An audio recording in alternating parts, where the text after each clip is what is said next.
Talaga? Nakalimutan mo na? Nangaasar pa ang gago. Sige! Pagsigawan mo. Pikon kong sabi sa kanya. Gusto mo. Talagang gusto mo talaga? Saka siya lumingon doon sa isang ate na nagsaserve ng pagkain. Ate! Ate! Sigaw niya sa babae. Alam mo, ang loko mo. Sige, subukan mo. Lumapit ang babaeng tinawag niya. Ano po yun, sir? Itong kaibigan ko kasi may utang sa akin. Saka tumingin sa akin. Inabot ko ang bibig niya at tinakpan ko ng kamay ko. Malakas niya itong winaksi. Ano ba, Z? Hindi pa ako tapos. Teka lang. Sabi niya sa akin. Pa-order nga kami ng 1 litrong Coke at i-charge mo sa mokong na to. Sinabayan ng mahinang tawa. Ay, akala ko kung ano yung sasabihin niya. Kasing kulay na ata ng pulang mantel na nakasapin sa lamesang kinakainan namin yung mukha ko. Alam mo, ang loko mo, Luke, no? Pailing-iling kong sabi habang nakangiti at nakatingin sa plato ko. Tignan mo yung mukha mo. Mukha ka ng kamatis sa kapulahan. Tigilan mo nga ako. Baka gusto mong dagdagan yung black eye mo. Biro ko. Tapos, sumeryoso siya. Alam mo, Z, ikaw na nga tong may utang. Ikaw pa tong galit. Biglang nawala yung ngiti sa labi niya. Hindi naman, Luke. Nakakagago lang kasi. Dumating yung order niyang Coke at nagsalin siya sa baso, saka uminom. Pagkakuway, biglang natawa habang punong-puno ng Coke ang bibig niya. Ayun! Sumirot tuloy sa mukha ko ang naliwa niyang Coke.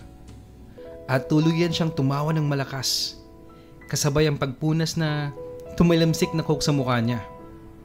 Napaurong ako sa kinaupuan ko noon at kumuha ng tissue na nakalagay din sa mesa namin at agad na pinunasan ng tumilamsik na liquid sa mukha ko. Ang loko mo! Tingnan mo nangyari! Malakas sa sambit ko at pinagtitinginan na din kami ng mga mangilan-ngilan na kumakain doon. Pero hindi ko maiwasang matawa sa itsura niya. Nababaliw na yata ang isang to. Napapailing na lang ako. Hindi ko alam kung ano yung nakakatawa nun. Pero masaya ako. Basta, masaya lang. Nang makauwi kami sa tinutuloyan namin at akmang bubuksan ko na yung pinto, biglang nagsabi si Luke. Akala ko ba may bibilin ka? Tanong niya habang sinususian yung pinto ng kanyang kwarto. Yun ba? Bukas na lang siguro, Luke. Wala naman kasi talaga akong bibilin. Dahilan ko lang talaga yon. Sabi ko sa isip ko. Pagpasok ko ng kwarto ay dahan-dahan akong humiga sa lower bed ng double deck ko. Masakit pa din kasi yung katawan ko eh. Naisip ko lang yung mga nangyari kanina. Hindi ko inaasahan gano'n ang magiging pakikitungo sa akin ni Luke. Naisip ko din kung ano kayang naramdaman niya nang hinalikan ko siya. Nang ginawa ko yun, may malaking bahagi ng pagkatao ko ang nagustuhan yung halik na yun. Pero laging sinasabi ng utak ko na mali. Hindi pwedeng mangyari yun. Kaso, nangyari na. Namalayan ko na lang sarili kong napapangiti habang hawak-hawak ang ibang bahagi ng labi ko. Pakiramdam ko kasi, nakadikit pa doon ang labi ni Luke. Bigla akong iniwaksi ang kalokohang nasa isip ko. Hindi nga pwede yun. Hindi ako bakla. At hindi ko naisip na magiging bakla ako. Baka lang siguro nadala ako ng emosyon noong hindi kami okay ni Luke. Gawa ng pagod at sakit ng katawan ay hindi ko namalayang nakatulog na ako. Maaga akong nagising kinabukasan. Masakit pa din yung katawan ko, pero sa hindi maipaliwanag na dahilan ay pakiramdam ko napakasigla ko noon. Parang gusto ko na ulit makita si Luke. Habang lumilipas ang mga oras, mas lalong hindi ko naiintindihan ang nararamdaman ko sa kanya. Baka naman sabik lang ako makabanding ulit siya. Pangungumbinsi ko sa sarili ko. Tiningnan ko yung reflection ko sa salamin. Humuhupa na ang ilang sugat sa mukha ko. At sa tingin ko, pwede na ako ulit pumasok. Napabigyan naman ako ng din kahapon na kahit ganitong itsura ko. Mabilis akong tumungo sa banyo at naglinis maigi ng katawan. Inahit ko din yung hindi kakapalang bigote ko. Kailangan maging presentable ako sa harap ni Luke. Ay! Ano ba? Ano bang iniisip ko?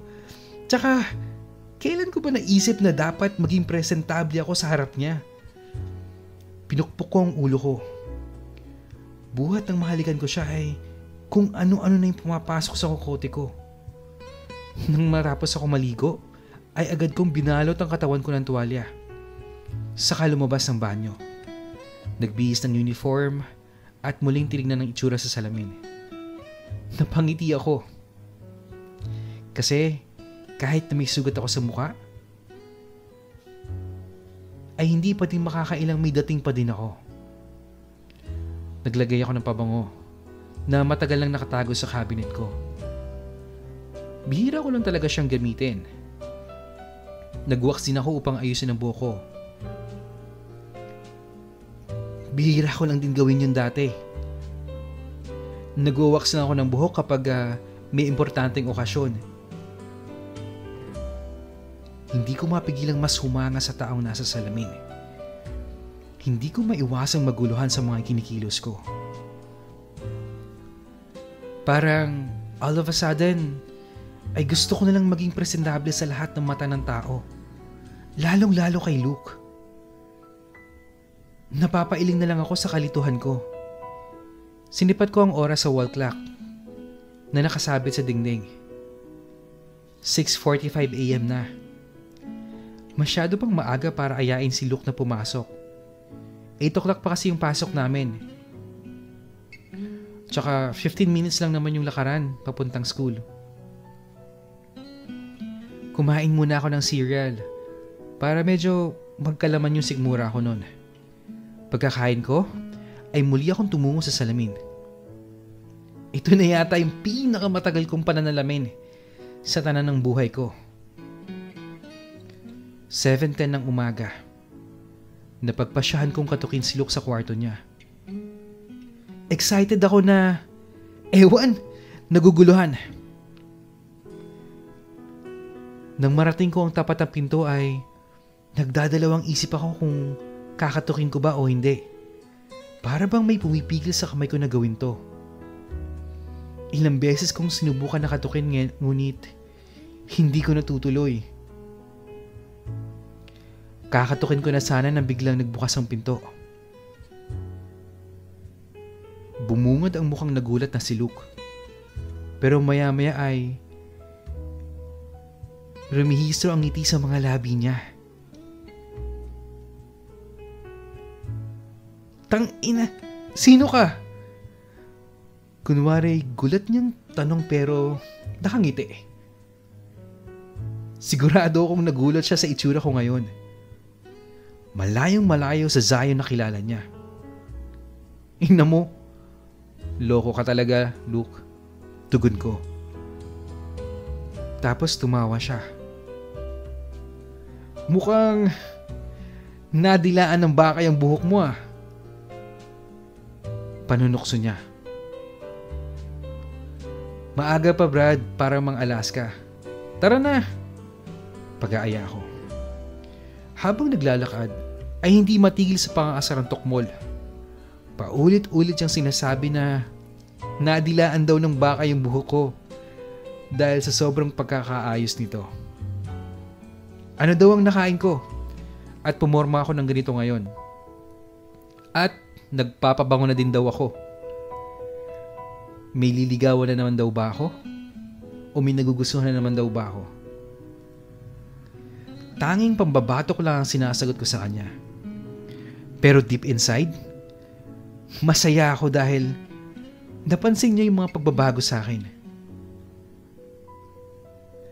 Ang gwapo mo ngayon, Brad! Madiin niyang pagkakasabi. Pakis nga!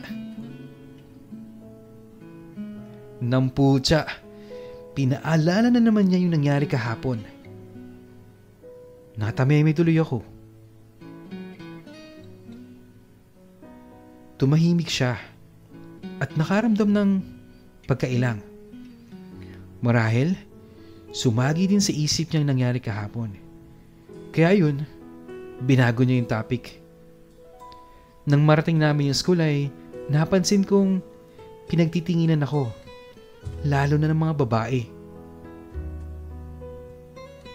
Maging siguro sila ay hindi makapaniwala sa Zion na nakikita nila ngayon. Gumanda lalo yung umaga ko nang madami sa mga babae ang nakikipagtitigan sa akin. At inulan kami ng mga pang-aasar ng mga tropa namin. Mga Brad! Bati na yung magkasintahan. Pangunguna ni JC. Kita mo nga naman ang tadhana. Anin ni Marco. Love is sweeter than the second time around. Sabat naman ni Jerome. Napansin kong todo ngiti lang si Luke na wala nang nagawa sa pang-aasar ng mga mokong. At binigyan ko sila ng masigasig na middle finger sign. At dahil dyan, magpapainom daw si Jerome sa bahay nila mamaya. Sigunda ni Ray. May vitamins din akong imbak sa bahay. Siguradong solve tayo doon. Sagot naman ni Jerome na sinabayan pa ng sunod-sunod na pagtaas ng kilay.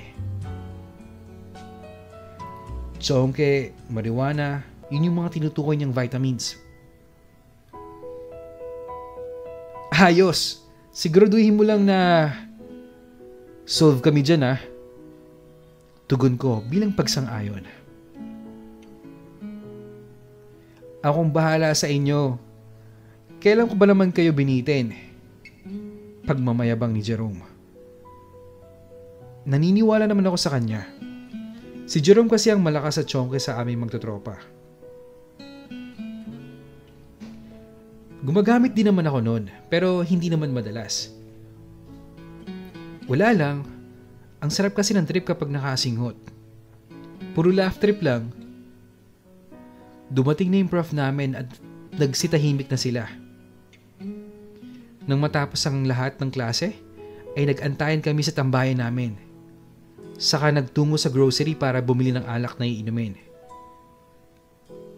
Nang makarating kami kila Jerome, ay naghapunan muna kami. Pinagluto kami ng nanay niya dahil tumimbiri na si Jerome sa nanay niya na doon daw kami mag-dinner. Kaya noong dumating kami ay nakahanda na yung hapunan. Pumuesto kami doon sa bakanting lote. Sa katapat lang din ng bahay nila Jerome. Doon kasi kami lagi nagiinuman session. Napapaligiran naman ito ng bakod kaya medyo tago pa rin yung lugar. May nakahanda na dong mesa at mga upuan na sinadyang ilagay upang magamit sa tuwing magiinuman kami. Bit-bit ni Jerome ang kanyang gitara. Magaling kasi siyang tumugtog nun. At isa na din sa mga libangan namin yon sa tuwing nagiinuman kami. Habang nagiinom, ay walang humpay kami nag-aalaskahan, nagbibiruan at nagtatawanan. Ipinaigot din namin ang sinindihang marijuana para mas masaya yung trip. Lahat kami gumagamit nun. Walang KJ sa tropa. Dahil sa epekto nito, mas sumaya tuloy lalo yung kwentuhan. May biglang tumatawa sa tuwing nakatitig sa mga mukha ng bawat isa. Kahit wala namang nakakatawa. Sa kalagitnaan ng inuman ay nagpasimuno ng laro si JC. Truth or Dare daw. Ano ba yan? Pambabae lang yan. Chicks ka ba? Pangaasar ko sa kanya. At nagtawanan ng lahat. Ina mo Brad, trip lang to. Tsaka, ngayon lang natin lalaruin. Wala namang mawawala kung lalaruin natin to, di ba? Pagdidepensa niya sa naisipan niyang kakornihan laro. Kayo, gusto niyo bang laruin yung kabaduyan niyang naisipan ng mokong na yan, ha? Tanong ko sa kanila. Ayos lang, sambit ni Luke. Oo, ayos lang din sa akin, sabat ni Marco. Nagsisang ayunan din ng iba. Napakamot na lang ako ng ulo. Ayoko kasi talaga ng mga ganyang laro. Nababaduyan ako. Okay lang sana kung may babae kaming kasama. Na kapag dare ang pinili ko, ay pwede nila akong utusan na halikan kung sino mang babae na yun. Kaso, puro barako tong nasa harap ko. Okay, game na, game, sambit ni JC. Habang hawak-hawak ang walang lamang bote ng alak.